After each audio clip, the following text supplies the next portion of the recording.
Good to see you again, television family. We're back. It is Thursday, the 20th day of August, 2020. I'm Dan Kuntz. Got some good stuff for you today.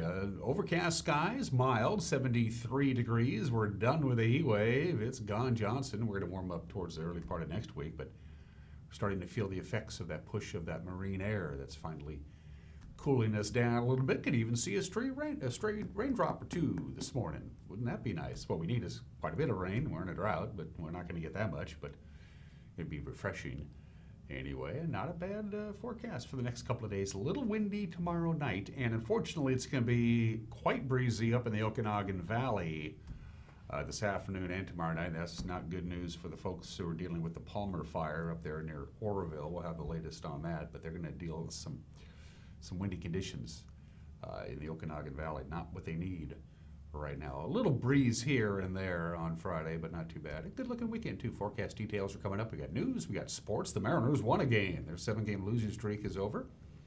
That's good. They scored more runs than the other team, and that's the object of baseball. Everything else that you're used to, and Dr. Paul Gordon, my guest, he dropped by yesterday to talk about some of the changes they've made to their ramp up to the upcoming school year. School begins 6 days from now, next Wednesday, the 26th of August for the Wenatchee School District. And, well, as you know, there's lots of changes going on because of COVID-19. We asked Paul to come in and give us an update, and he did. So it's very important information for you parents out there of students in the Wenatchee School District. Paul Gordon will give you details that you're going to want to hear in the back half of the hour. Let's get you going at 2 minutes after, see what we're looking at. As you can see, we got clouds out there. That's our cross camera. Looking out over the Wenatchee Valley proper, looking mighty fine, but we are just brown. Look how baked out our foothills are. The sage and the grass is just toasty out. This is nothing. We haven't had any rain at all, really. We're way behind on the rain scale. We are in a drought. We need rain. We should get some light rain today. At least there's a possibility of it. Leavenworth, a bigger possibility. Basically, the east slopes of the Cascades, Leavenworth, the Lake Wenatchee area, you could get a better chance of some scattered showers anyway. Could get a stray raindrop or two here in the valley. As we say good morning to the Wenatchee Valley proper, camera number 2. Megan's Choice, of course, it always is. It's off to Omi Gardens as we take a look at Rocky Reach Dam. You can see the fish ladder there, and as it heading on up to Chelan area, the Baker Flats Industrial area off to your right, kind of out of the screen there. Beautiful view from Omi Gardens. That's not actually in Omi Gardens. It's about a half a mile little road that kind of sticks out over an abutment over Omi Gardens, and that's where that camera is as we take a look at the mighty Columbia. Camera number 3, Megan says, let's go pay a visit to, I don't know. Oh, that's the Union Valley camera. Okay, so good morning, Chelan. I should have recognized that. Hi, Lake Chelan. How are you? About a year and a half ago, we moved the Union Valley camera about a mile to the north of where it used to be. So if you're unfamiliar with that area, Chelan proper would be to your left off your screen, and Manson would be to the right off your screen. And beautiful view of Union Valley, and you can tell it's pretty brown there too. By the way, we've gone under the 14-hour mark for daylight. Sunrise this morning, 6:05, just about an hour ago. Sunset tonight, 8:03, 13 hours and 58 minutes of daylight. We're losing about 2 minutes of daylight a day, which is what happens this time of the year. And camera number 4. Hello to, Cole's Corner? Cole's Corner, of course. And the only way I can recognize that from, say, Black Mountain or some of the other ones that are in the mountainous terrains is the high-tension power lines there that send on over to the Puget Sound area. That's the only way I can tell that's the Cole's Corner camera. Good view from up there. Hi, our friends in Lake Wenatchee. And again, you can get a little bit of light rain in the Lake Wenatchee area. I hope we get a little bit anyway. We could use it. One slide to show for you. That's the temperature outlook. We have cooled down. We're going to top off right around 84 today. Wenatchee's in red, so take a look at where you live. And then a little bit warmer on Friday. Slightly cooler on Saturday. We're going to have some cool air come in Friday night. Going to cool us down a little bit for the overnight low. Saturday, very pleasant. Sunny, warm, not hot, with a nice light breeze. Sunday, we start warming up again. We'll be pretty warm, by the way, by the time we get to Monday, Tuesday, and Wednesday. But again, feels good to have that cool marine air come on in, give our air conditioning a break. That upper level ridge is gone, Johnson. It's out of here, and that's allowing that cool air from the Gulf of Alaska to come down and pay us a visit. Patriot Plumbing, Heating, and Cooling gives your home a hug. Here we go. It says, you see the clouds. We are going to have some sunshine later on this afternoon. We got about a 30% chance of some light rain this morning. Once we get to the noon or 1 o'clock hour, you can forget about the rain. In fact, we'll have some sunshine by the time we get to the afternoon. As you can see, we'll top off at about 84 degrees, which is a lot cooler than yesterday. 93 was our high yesterday, exactly what the National Weather Service was predicting. No real wind today. Clear tonight, 66 for the overnight low. Sunshine Friday, a high of about 86. The story on Friday, late in the afternoon, we're going to see the winds pick up just a little bit as those gradients tighten up. The pressure gradient is going to tighten up a little bit. That means some gusty winds in some places. The gustiest winds are going to be in the Waterville Plateau, out in the Columbia Basin, and unfortunately, the Okanagan Valley. They don't need that with the Palmer Fire burning, and it's nowhere near being controlled. So watch out for a little bit of wind on Friday afternoon. Saturday looks beautiful. Sunshine about 83, not a lot of wind to talk about. Sunday sunshine, we'll get going to about 88 and then to 93, slightly cooler Tuesday and Wednesday, but lots of sunshine. But it feels good to have that marine air in here, doesn't it? Feels like Gig Harbor. Well, not really. All right, 6 minutes after the hour, we're going to take a break. When we come back, we'll have your Thursday morning news. You're watching Wake Up Wenatchee Valley on the NCW Life channel.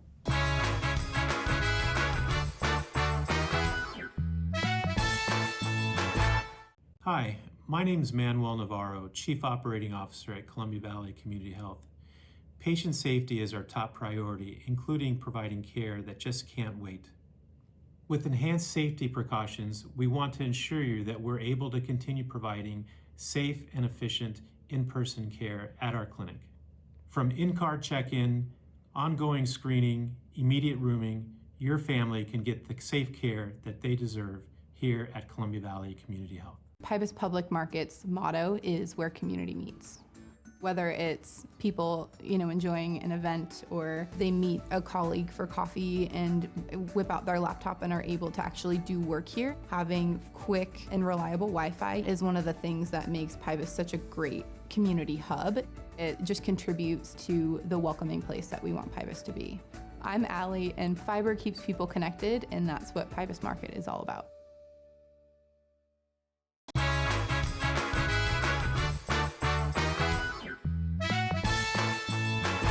Overcast skies, 72 degrees, cloudy this morning, maybe a stray raindrop or two, sunshine this afternoon.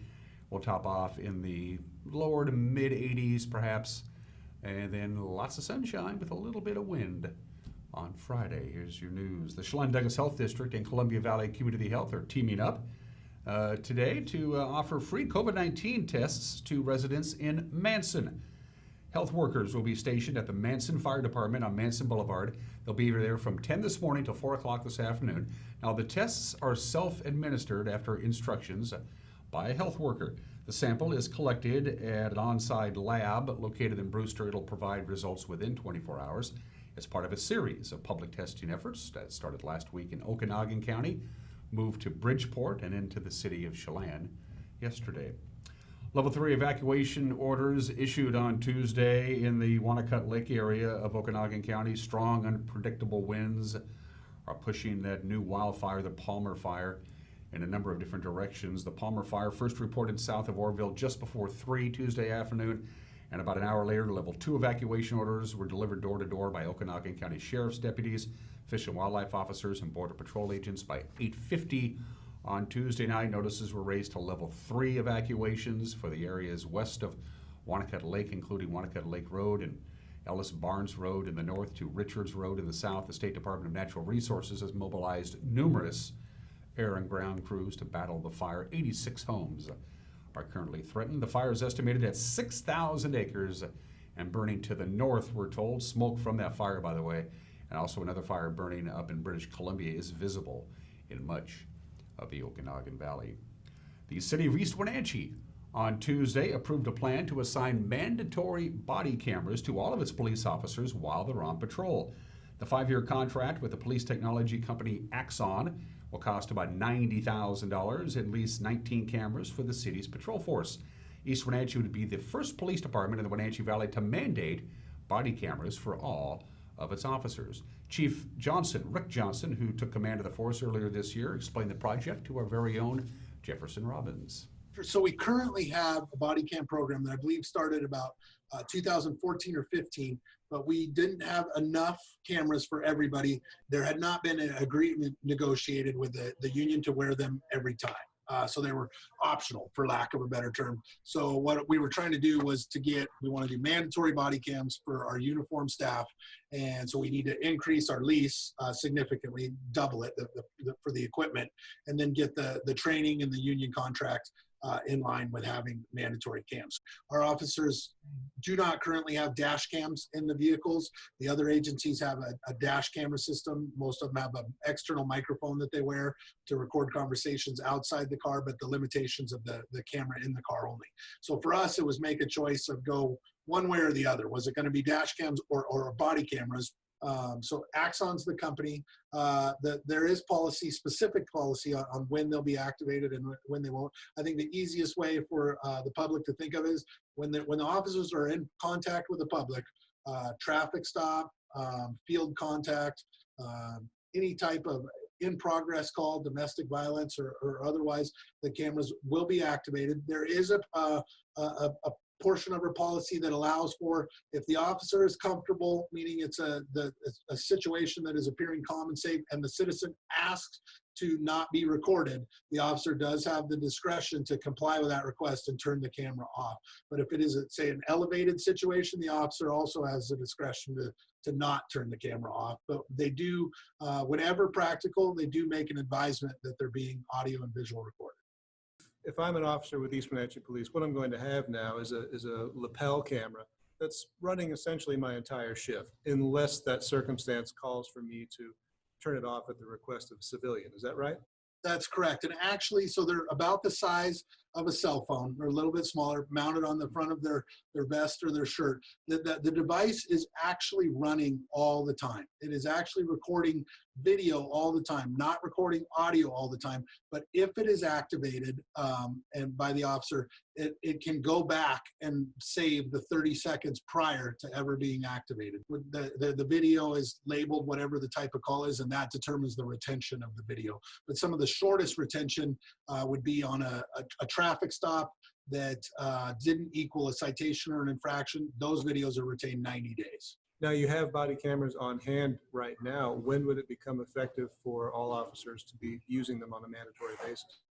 Yeah, I would say probably about, just my personal observation, probably about 50% of our guys are choosing to wear them now. And I'm being told it's a 1 to 2 month lag time from when the lease is signed to when the equipment shows up. So when the equipment shows up, it's a 4-hour training that the company provides to your officers.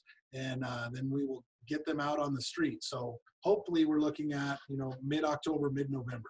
A couple cool things on them are, one, they have a gunshot detection. So if something happened that was unexpected type of thing, it actually detects that. Of course, kicks on the memory for it, but also sends a message to the other body cams letting know something has happened where this one body cam is located. I thought that was a great feature. They also have a Bluetooth capability with an add-on that we're going to look at getting that goes to the officer's holster. And anytime the gun is removed from the holster, the camera is activated. Also, same thing for the taser, a feature with the taser that we just need to update. It's actually only $100 on that one.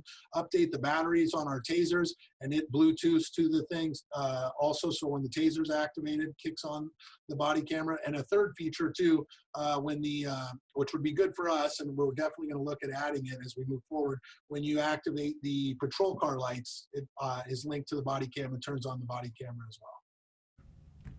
And finally, it's official. All the ballots have been certified from the August 4th primary election. Excuse me.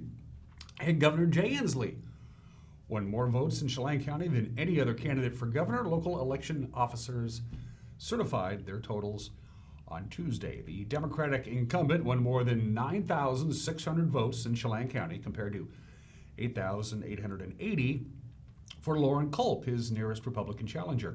It's a surprise outcome in a county that's historically leaned Republican, but keep in mind, this year's primary ballot was split among Inslee, Culp, and 34 other candidates for governor. Culp easily won majorities in Grant, Douglas, and Okanagan counties, but statewide, Governor Inslee won just over 50% of the 2.5 million votes cast. Lauren Culp won 17%, with the general election coming up on Tuesday, November 4th.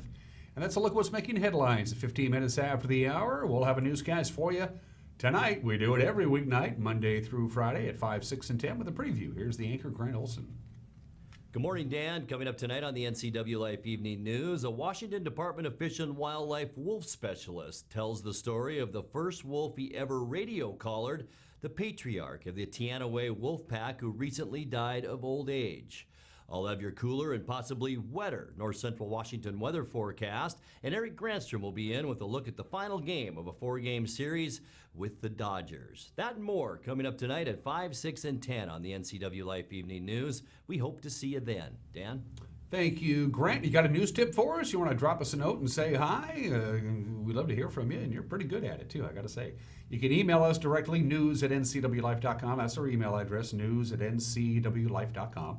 You can drop us a line via our Facebook Messenger. Go to our Facebook page and use the Messenger app, or you can click on the Contact Us icon at the very top of our homepage, ncwlife.com. When we come back, talking Seahawks, Mariners won a game, liking that, and we'll preview Saturday night at the WVSO. Sports is 1 minute away. You're watching Wake Up Wenatchee Valley on the NCW Life channel.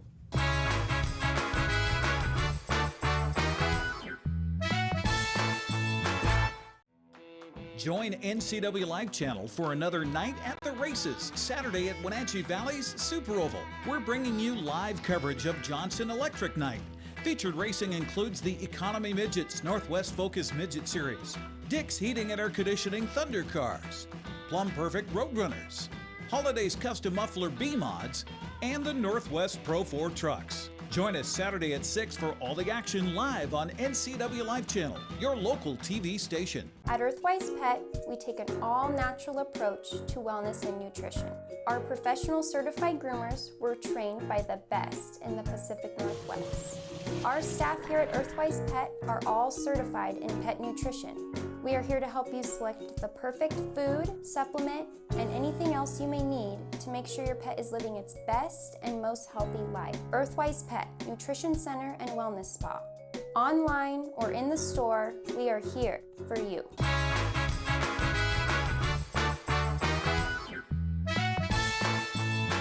Just about 18 minutes after the hour, let's talk sports. It's the largest field of Thunder cars, or hobby stocks, if you will, expected at the Wenatchee Valley Super Oval on Saturday night. So far, 23 drivers and crews have signed up to race in the Hobby Stock Challenge on Saturday, which is presented by Dick's Heating and Air Conditioning. A total field of 50 cars and trucks have signed up to race this weekend so far.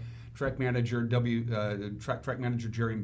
Anders is expecting more as we get closer to the weekend. Anders says there will be practice Friday afternoon at the quarter-mile track on Fancher Heights. The oval will be hot from 5 to 8 o'clock. Saturday's action gets underway with the practice at 2:30. Qualifying gets underway at 5. Here's the order for the night. It'll be the Pro 4 trucks' first 25 laps, followed by the Roadrunners, followed by the Northwest Focus Midgets, then the B-Mods, and the Pro 4 trucks' second 25 laps. And then the main event, the 50-lap Thunder Cars. Will begin our live coverage at 6 o'clock Saturday with the Thunder Cars single qualifying runs. The heat races follow with 8 laps apiece. And then, of course, the main events right here on Local Tel Channel 12, Charter Channel 19, Northland Channel 97, online at ncwlife.com or on our Facebook page. Looking forward to it. Biggest battle in Seahawks training camp is on the offensive line. Dwayne Brown, he's a lock at left tackle. He ain't going anywhere. And Mike Upati is the clubhouse leader at left guard. Everything else, who knows? Behind Brown at tackle, you got Jamarco Jones, you got Brandon Shell, you got Cedric Obahi. Then you got Jordan Simmons, you got Damian Lewis, you got Phil Haynes at guard, and Coach Pete Carroll says the battle at center is going to be a good battle between Ethan Pokick, B.J. Finney, and Kyle Fuller. We can see that we have really good depth in terms of the competition, the guard spots in particular. Cedric gives us a really classy tackle in the rotation as well. Brandon Shell has made a really good first impression as the right tackle. He's exactly what we were hoping he would be. I probably got to tell you that I'm surprised, even though we heard so many good things about Damian Lewis and how he would be able to handle this stuff right out of the chutes. He has, so he's right in the middle of competition to be a starter, and he's got good guys pushing him. Jordan Simmons and Philip Haynes. Those guys are formidable guys. Also, we see Jamarco Jones was really giving us a guy that can play in a lot of spots. He's really can play 4 spots on the line, and he's a good football player for us. He played very well last year in some tough games, and also we've got good quality depth, and I can't tell you what the story's going to be. You know, the center spot with Posick and you'll see Kyle Fuller as well as BJ. It's going to be a wide open competition. We're going to let those guys go. So we'll try to settle this sooner than later for the continuity purposes. And there's the center spot is rotating right now as the starter, and so you'll see as we go through this that it's going to be open, though, and could make football better, as good as it gets. Shaquille Griffin is entering his 4th season with the Seahawks at quarterback. He says he worked on a particular part of his game to make that part better during the offseason. Like I said, last year I came in with more confidence. I enjoy actually being out there, and the main thing was before that, I was getting too concerned about stats and where I was going to be or what I wanted to accomplish instead of being more focused on how to help this team win, how to get to the playoffs, how to get to the Super Bowl, how to just win, be selfless. I feel like that's the mindset I changed, and going into this year, I kept that same mindset. Focus on my weaknesses going into this year, so I can find any way to help this team win, because I feel like we have everything. Literally, we have everything that we could possibly want, on the team to be able to get to where we want to be at, and that's that Super Bowl and bringing it back home. So my main mindset is right now just focus on this team, finding ways to win, and just getting better at all my weaknesses, so I don't have to focus on them going through the season. Griffin is in the final year of his rookie contract. He says he's not worrying about what may or may not happen, but he wants everybody to know he loves playing in Seattle. The main thing is that the coaches, the organization, they know I love it here. I feel like that's very noticeable. I would love to be here, as long as I can, if not forever. But at the end of the day, like I said, they're going to work itself out. The only thing I can focus on is the next day, the next play. So and that's helping my team win.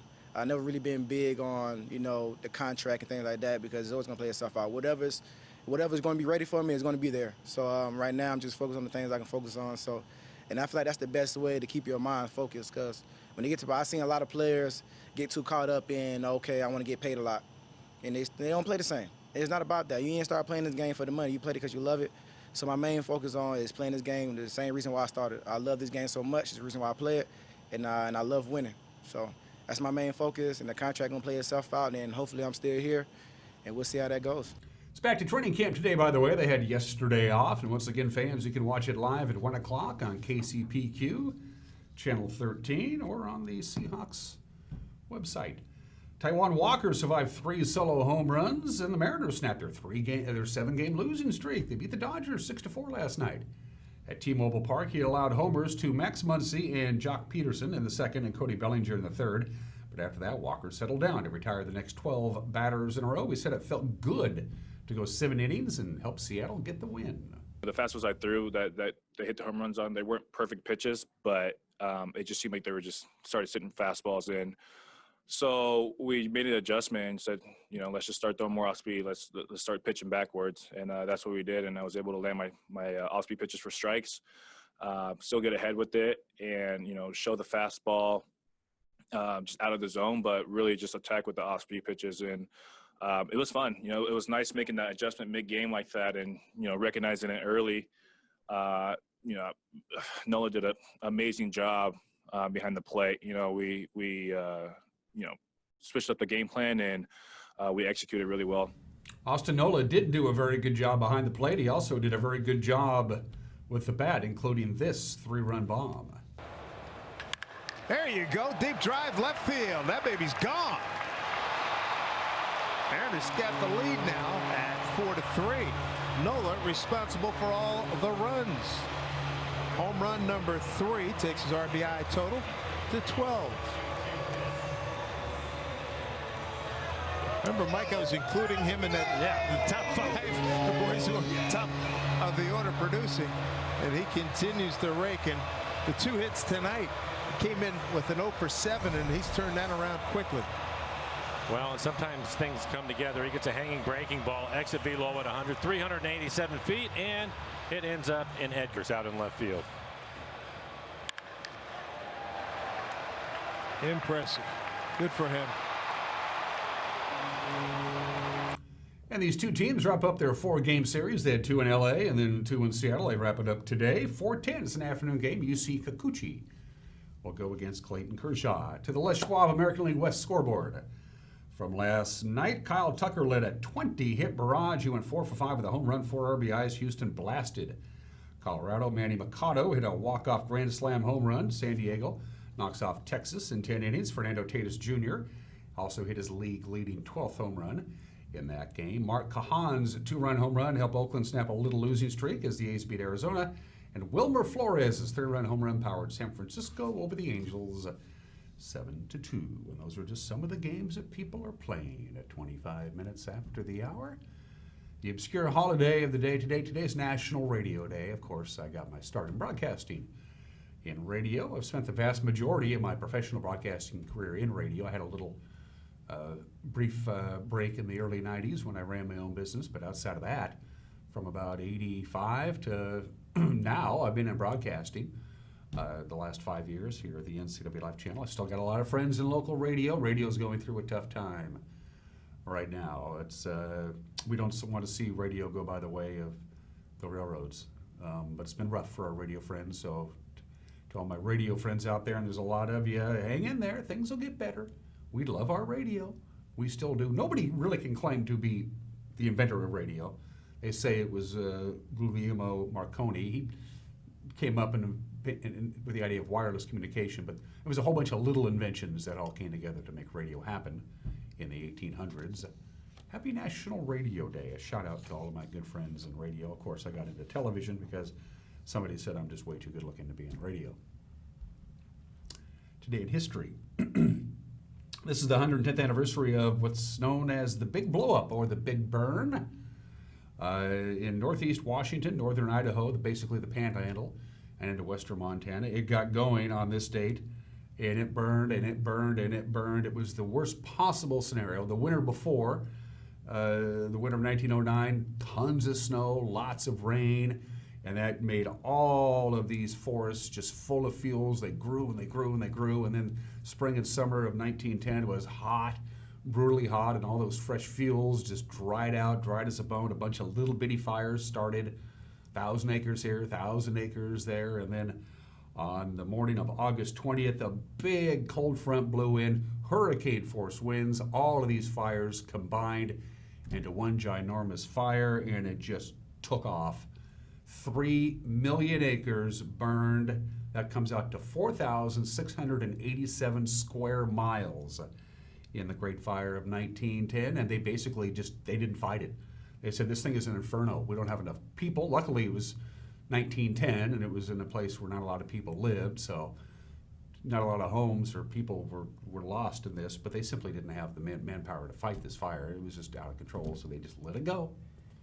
Burned for a long time. The Great Big Burn of 1910 started on this date 110 years ago today. Happy centennial to the NFL. This is it. This is the 100th anniversary of the National Football League, August 20th, 1920. The National Football League is organized as the American Professional Football Conference in Canton, Ohio. The NFL now has 32 teams, but there are only 2 teams that were part of the founding. The only 2 teams in the NFL that have been continuous members without any interruption. The Chicago Bears, who were known then as the Decatur Stanleys, and the Chicago Cardinals, who are now the Arizona Cardinals. The only 2 founding members left. The NFL is 100 years old today. And 51 years ago today, August 20th, 1969, at the Abbey Road Studios, the Beatles, all 4 of the Beatles, recorded together for the last time. They put the finishing touches on the John Lennon classic, I Want You, for the Abbey Road album, although there were subsequent sessions with mixing and things like that. None of the other 4 Beatles were always together during those sessions, but this was the very last time all 4 members of the Beatles recorded together in the studio on August 20th, 1969. Birthdays. We always do presidents. One of our more forgettable presidents, Benjamin Harrison, the 23rd president of the United States, born in the state in 1833, died in 1901. His presidency was sandwiched between the 2 presidencies of Grover Cleveland, he beat Grover Cleveland when Grover Cleveland ran for re-election, and then 4 years later, Grover Cleveland ran to get his job back, and he beat Benjamin Harrison. So he sits in the middle of that. Benjamin Harrison's wife died while he was president, and then he married his wife's niece, who was 25 years younger than he was. He was the first president to have electricity in the White House. 6 states joined the Union during his 4 years in office. That's more than any other president. But here's one of my favorite Benjamin Harrison stories. North and South Dakota entered the Union at the same time on the same date, and they even had a rivalry back then. And Benjamin Harrison didn't want either state to be mad at him, because which one gets to be the 39th and which one gets to be the 40th. So when they finally delivered the paperwork to bring the Dakotas into the Union, he ordered his secretary to expose just the bottom part of the paper and cover up the top, so I don't know which one I signed first. Then he signed both pieces of paper. Basically, the 39th state is North Dakota and the 40th state is South Dakota, because that's how it is alphabetically. Go figure. Benjamin Harrison, they said he was too nice to be president. That was his problem. Happy birthday, Robert Plant. I was watching a television show early this morning when I get up, and they were doing birthdays, and they wanted to wish Robert Plant, the lead singer of Led Zeppelin, a happy 72nd birthday, and they showed a picture of Jimmy Page. Happy birthday, Robert Plant, 72 years old today. And Amy Adams, the American actress and singer, she's been nominated for 6 Academy Awards without winning any of them. Her time will come. She's only 46. All right, going to take a break at 31 minutes after the hour. Mike McNally's got an opinion, and then my conversation with Dr. Paul Gordon. We're going to get an update for the Wenatchee School District as they get ready to get going on another school year under some significant changes. That conversation with Paul coming up. You're watching Wake Up Wenatchee Valley on the NCW Live channel.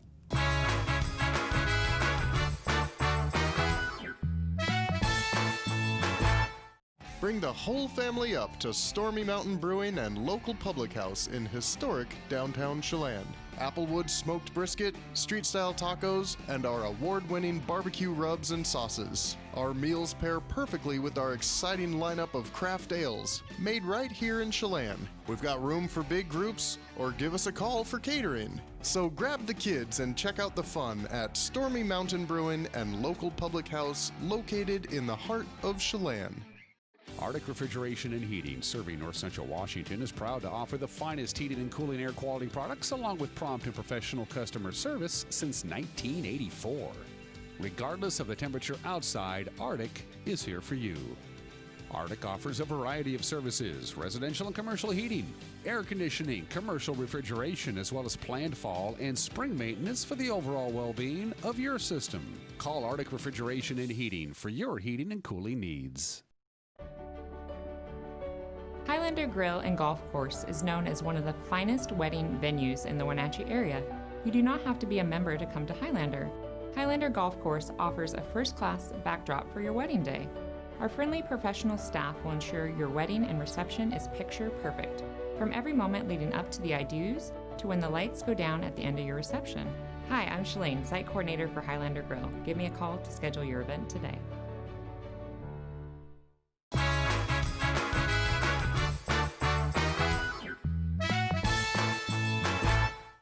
Hey, this is Mike Mad Dog McNally, and everybody is entitled to my opinion. Now, Henry Kissinger, Richard Nixon's Secretary of State, once said that power is the greatest aphrodisiac. I see his point. There's no doubt that people are often attracted to and seduced by those in power, but power works another way as well. And those who have power, it makes those with power feel that they can act any way they want. We've seen it over and over again recently with those men high up in the entertainment industry who have used their power to sexually assault women. I'm gratified to see that these abused women are coming forward, being believed, and that their abusers are being held accountable. Because it's about time us men, powerful or otherwise, treated women with the respect and decency they deserve. This is Mike Mad Dog Magnotti, and that's my opinion.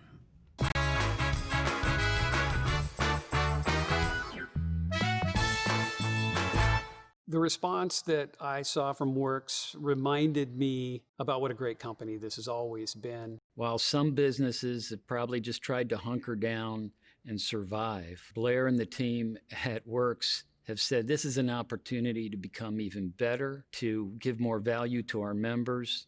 I think it's amazing. Blair's attitude is safety first. I just really appreciated feeling like I wasn't forgotten about. At Harvest Valley Pest Control, we know you are committed to making your home and business a healthy and pest-free place. Hi, I'm David. Give us a call and we'll give you a firm price over the phone and schedule a time that works for you. We will do an in-depth 30-point healthy home or business inspection and craft a customized plan of action designed specifically for your pest issue. Give us a call or visit our website today. Save Mart remains open to serve our community with its huge selection of furniture, mattresses, and appliances. The Parts and Service Department is ready to make sure you have what you need to keep your household functioning during these unusual times. Wenatchee Power Sports is open, featuring sales, parts, and service for Yamaha, KTM, and Polaris products. See Wenatchee Power Sports on GS Center Road for all your power sports needs. Green Motion e-bikes are fun for the whole family. Starting under $1,000, there's an e-bike for all riders. Green Motion e-bikes, now open on 7th South Wenatchee Avenue.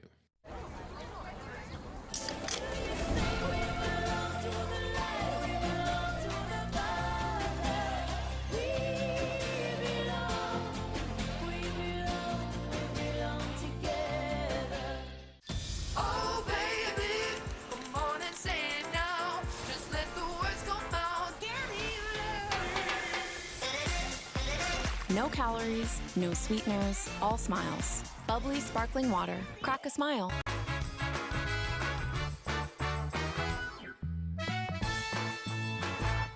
And we are back on Wake Up Wenatchee Valley. Change is inevitable in whatever we do in our daily lives. That certainly is the case in the world of education. Just a couple of weeks ago, Dr. Paul Gordon, the superintendent of the Wenatchee School District, was on this program to talk about how they're cranking up for the new school year with all of the changes going on because of COVID-19. Well, things have changed just in the last couple of weeks from Paul's previous visit, so we thought we better keep everybody in the loop, especially you parents out there. If there's any significant audience that we really want to aim this conversation at, it's you parents whose kids are getting ready to go back to school on the 26th of August. And back to give me an update is the superintendent of the Wenatchee School District, Dr. Paul Gordon. Good to see you again.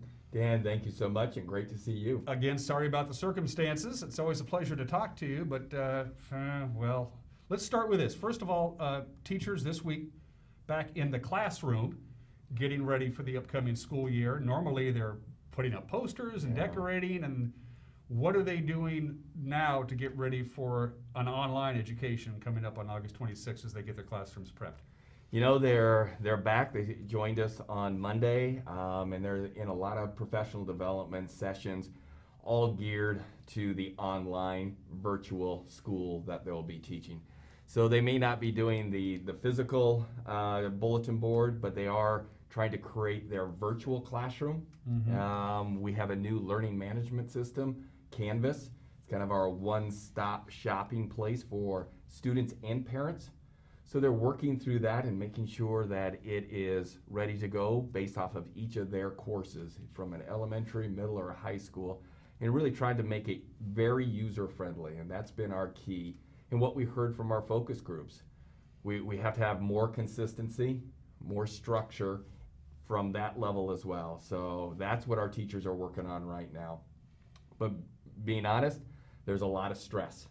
Our teachers are under a lot of stress because one, they're incredible professionals, and that means they want to do everything at a high level. And August 26th is coming right around the corner. So they're working diligently to ensure that their courses, their virtual courses, look good and are ready for students.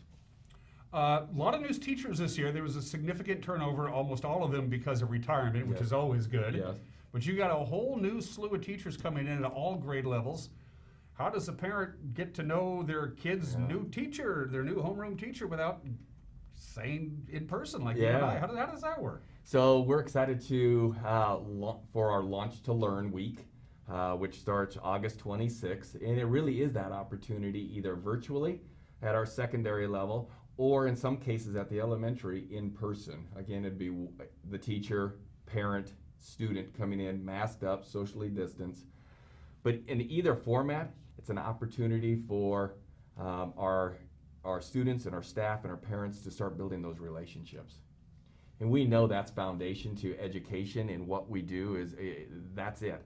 If we don't have a great relationship and building on that, All the other pieces to education, quite honestly, are a huge struggle. When I don't know who you are as a human and how I interact, so that's where we're starting. We're starting at a foundational level of getting to know our students, getting to know our parents, and then it's an opportunity for our teachers to kind of talk about those routines, how to log into Canvas, because this is new to our parents and our students too.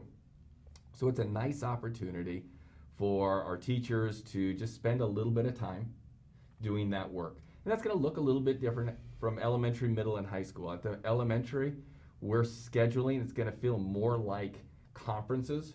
So teachers are reaching out to the parent and saying, hey, let's schedule a time. And it's a pretty good chunk of time to be able to sit with the teachers. So you're going to be hearing from our teachers. If you haven't already, those calls have already started to be made and schedules are being built. At the middle and high school, they're running their typical schedule. But again, it's more of an opportunity to really engage with the students, really have an opportunity to hear from parents at the middle school. High school really leaned into connecting with the student specifically. But we've set aside a whole week where it's about relationships and routines. Well, and we all know routines are terribly important, especially to the younger kids. But you bring up an interesting point, Paul. How does scheduling work? I mean, we'll start with maybe like the high school. This is your schedule, and this is the time you have between classes to make it from this wing to this wing. How does that work in an online environment when you have a schedule? Yeah, no, great question. So the high school, we're going to mirror the new high school schedule. So our start and end times are just like they would be if you were coming in person. So there'll be late start on Monday, for instance? It will be a late start on Monday. So all of those pieces are similar. And during that late start on Monday, it's such an important time for our educators and our staff to be able to come together and really think deeply about how are we engaging our students, the instructional side of things, really honing in on our practices. The Tuesday through Thursday schedule is going to, again, mirror that normal Tuesday through Friday schedule. And what that will look like is a first period where teachers are checking and connecting with their students, just doing attendance. Attendance is required. Our students must be checking in. They need to attend their class. It's virtual, but you have to check in. So teachers will do the attendance. They will check in on the homework. Again, it's going to feel very similar. Teachers will deliver their direct instruction, kind of their mini lesson, where students will be engaged, ask questions. Teachers will then assign the work. We need you to read this chapter or do this work. And then at times, the teacher will, and there'll be a time for students to do that work. But there'll also be a time for teachers to put students into small groups. While others are working on their assignments, teacher may pull Paul and Dan in to say, hey, let's think a little bit differently about how you're approaching this work. And then at the end of the class, there'll be assessments, opportunities for students to show their learning and their progression, and an opportunity for teachers to, again, check and connect with our students as they finish that class. Our passing periods at the high school are going to be a little bit longer. Okay. Allow kids to be able to kind of do their thing, get up, move around. Because the thing that we even talked about last time is we're not looking for our students to be on Zoom all day long. There's going to be that direct instruction. There's going to be small group time. But there's also going to be a lot of time where the computer's shut and I'm working, I'm reading, I'm doing my math, I'm doing my science or my PE or whatever course I'm in. Talk about this learning management system called Canvas. Yeah. What exactly, give me Canvas 101, Paul. Canvas 101, the easiest way to think about it is a home page for our teachers. So we're gonna put up there all the information that we need. Here's if I'm a 9th grade student, I'm gonna have my 4 courses. So just making this up, my first class is PE. My first course you'll see is my physical education course. I will log into that and it will give me all the pieces that I need. Again, it will be very similar to what I just talked about. You'll log in, you'll be able to see your classmates, you'll be able to see your students. But Canvas will also host the assignments, the units, all the information you need. If a teacher is giving a video recording, it's going to be right in there, and students will link on that to say, oh, that's how I do it. Assignments will be in there. So it literally is your home page to access information for that course. I guess it seems like kind of funny. I talk to the people at the Apple STEM Network all the time, Dr. Sue Kane, Yeah. Pete Phillips, and the wonderful work that they do. And they're always stressing science, technology, engineering, and math, STEM, STEM, STEM. There's probably going to be some kids who are going to come out of this going, I think I'm learning computers now that I didn't. I mean, as long as it pointed, clicked, and worked, what do I care? But maybe they're going to start learning about how codes work. Yeah. And how computers actually work. Absolutely. So there's maybe some good stuff out of this. I think there's a lot of great things that are going to come out of that, and we recognize that some of our students really thrive in this environment, and being able to understand technology at a higher level will be another silver lining through this. And it is a piece that we have to look at, are finding those silver linings. Again, we all wish we were back in person. But this is where we're at, and we're going to do an outstanding job, just because I know our teachers and I know our principals, and they're going to bring it each and every day. This is going to sound like a super silly question, but what about lunch? Yeah, it's a great question. It's the thing that I haven't missed a whole lot of lately. The lunch for us, our lunches will be available at each of the schools between 11 and 1. Parents can go down, get the lunches for their students, or students can go down and get their lunches and be able to have a high quality breakfast and lunch within their grab and go, or have lunch at home, or whatever they need to do. But there is a time for our students to kind of decompress, have that lunch, have a school lunch or a home-based lunch, and enjoy some downtime. Speaking of downtime, there are any number of people and departments in the Wenatchee School District that aren't directly related to the education of your students. I'll just bring up like custodial staff, and things like that. What are they going to do? They're not going to have hallways to clean and vacuum, and what's happening there? Yeah, we are literally all hands on deck right now.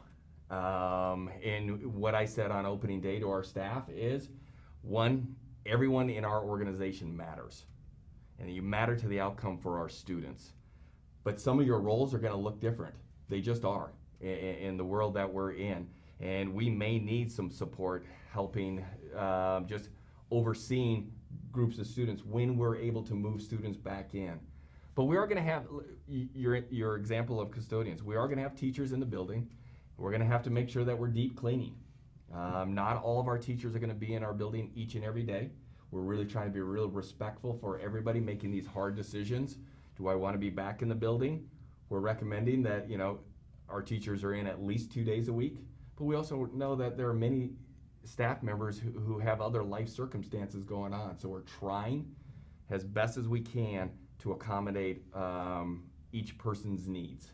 But we also recognize that most of our staff want to be back in our buildings because they have all their teaching tools. It's just an organized way to be able to deliver their instruction. What about it's a big umbrella, but I'm going to open the umbrella up anyway.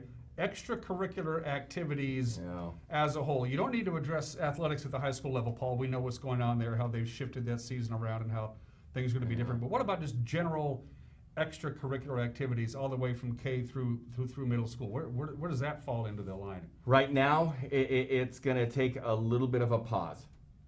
Our teachers, our staff are, quite honestly, highly stressed right now, just trying to get their courses up and running. I think by somewhere in that October, November, that's a piece that we're going to come back to and really think about. So one of the things we know is students being engaged. And sometimes those are those extracurricular activities that you bring up, Dan, that are the kind of the lifeline for many students to continue to be engaged in school. So they need those clubs. They need those extra music and stuff like that. All those pieces. Now, during the school day, we're going to have our normal electives and specials courses. We're going to have our music, our PE, because we know how valuable those are to our students. Anything outside of the school day, we're going to bring those back in, hopefully a little bit later on.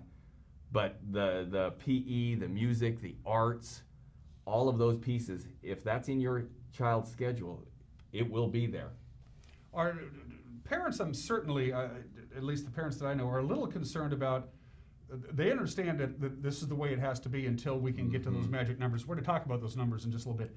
Is there some concern from parents, and I know there is, that Johnny is going to spend all day of his school day staring at a screen? I mean, he plays video games and watches TV in his free time, and now during his actual school day, he's staring at a screen again. I mean, that's a lot of work on the eyeballs. It is a lot of work on the eyeballs, and it's our new reality right now. We're being very thoughtful and cognizant of the amount of time our students are spending on the computer. One of the things that we did hear from our parents was more structure.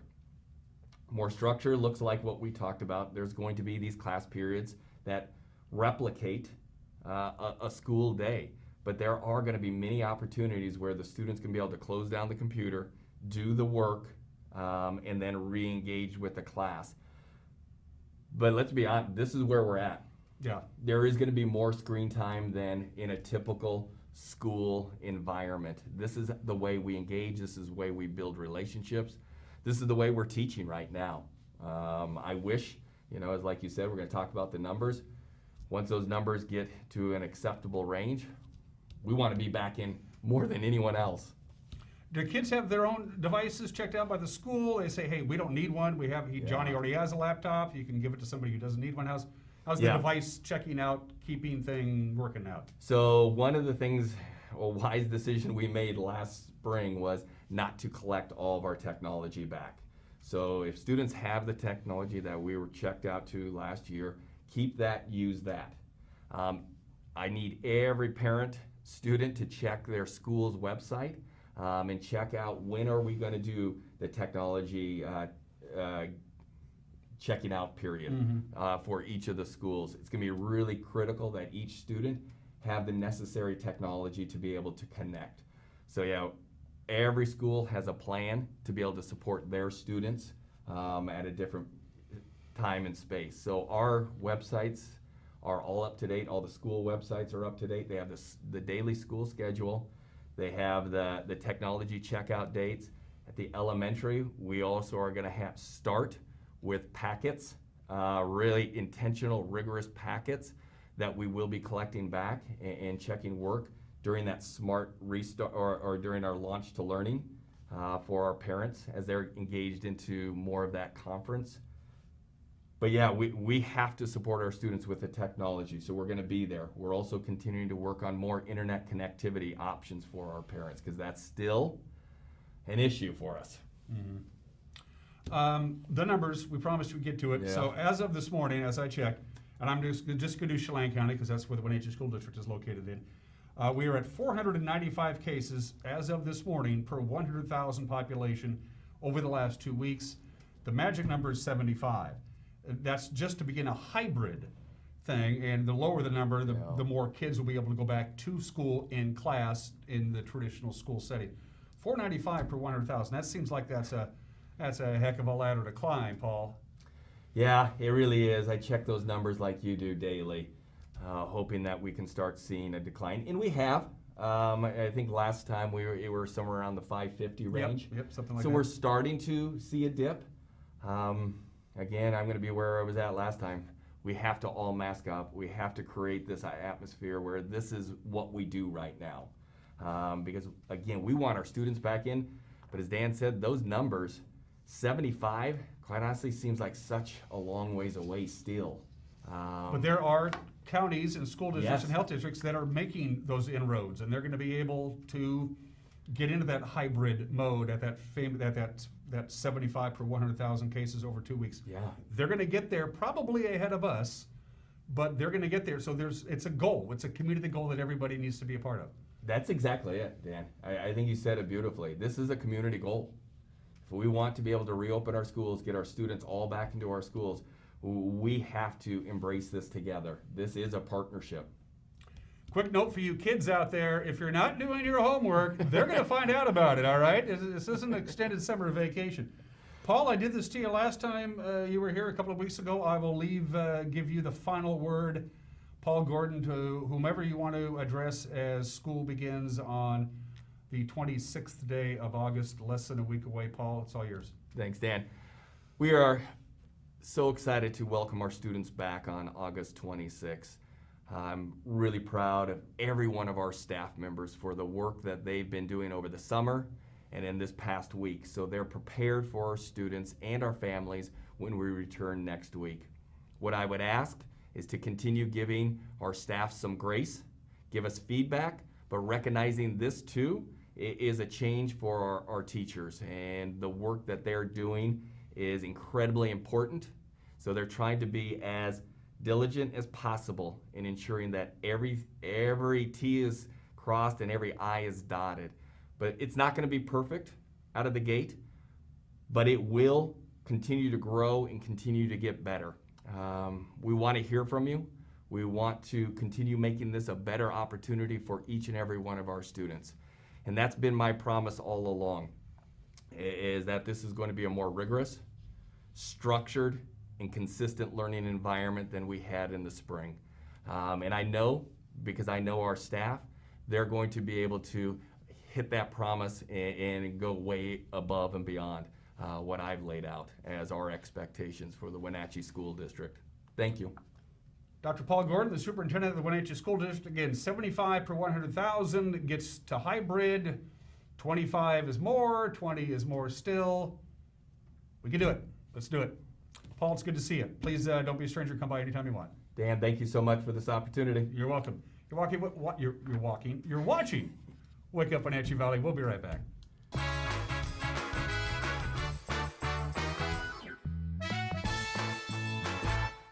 JDSA Law is a proud sponsor of these local sports broadcasts. They've been serving North Central and Eastern Washington since 1946. For over 70 years, their team of dedicated professionals has delivered quality, innovative legal services. JDSA Law partners with you to provide the finest legal advice and support as you navigate your personal and business challenges, risks, and accomplishments. At JDSA Law, they salute our local athletes and wish them well on another excellent season of competition. Coming home should never be a chore. Let Merry Maids of Wenatchee customize all your cleaning needs. Weekly, bi-weekly, special occasion. Do you have a vacation home that needs cleaning? We clean them too. Locally owned and operated, let Merry Maids do the cleaning while you focus on your family and friends. Merry Maids has special offers to fit your budget. Request your free cleaning estimate today. 509-663-1710.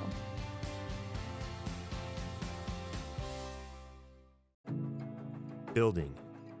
It's in our blood. Building something out of nothing. It takes heart, grit, and hard work. At One Way Construction, our crew is our family.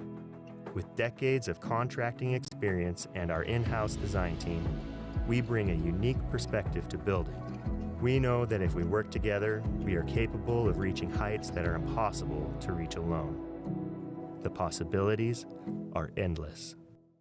Bring the whole family to Siren Song Farms. Take in the beauty of 10,000 lavender plants and enjoy a bottle of Siren Song wine. Our farm is located in Chelan at 7 Tunnel Hill Road on Highway 97A between the Knaps Tunnel and Bear Mountain. Come for a visit, picnic on the lawn, or stroll through our lavender fields, rose garden, vineyards, olive grove, and pumpkin patch. Check out the chickens, honeybees, and more. Things are just getting going and growing at Siren Song Farms. Open Thursday through Sunday, 12 to 5 p.m.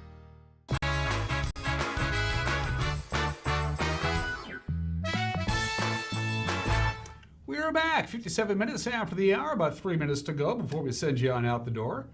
On this Thursday, we've been holding steady right about 72, 73 degrees almost all morning long, and we're feeling that effect of that push of marine air which came in overnight, and it feels kind of good, doesn't it? The nice cool down. We're done with the oppressive heat that we have, but there's still some concerns weather-wise, especially up in the Okanagan Valley up near Orville. That's where the Palmer Fire broke out on Tuesday afternoon. They're looking at a little wind. We'll get to that in just a little bit, but here's your forecast for the Wenatchee Valley. We are going to see maybe a couple of light raindrops here and there. It could happen in the next couple of hours anyway. If it's by noon or so, we don't have any light rain. We're not going to get any today, but we're all going to see some sunshine this afternoon. So we have clouds this morning, sun later on this afternoon. We'll top off, as you saw there, at about 84 degrees. Clear tonight. 68 for the overnight low. On Friday, a little bit of light rain, possibly in the early morning hours. Doesn't look like it. Quite a bit of sunshine on Friday. is what we're looking at, and a high of 86. Now, the big concern on Friday and Friday night is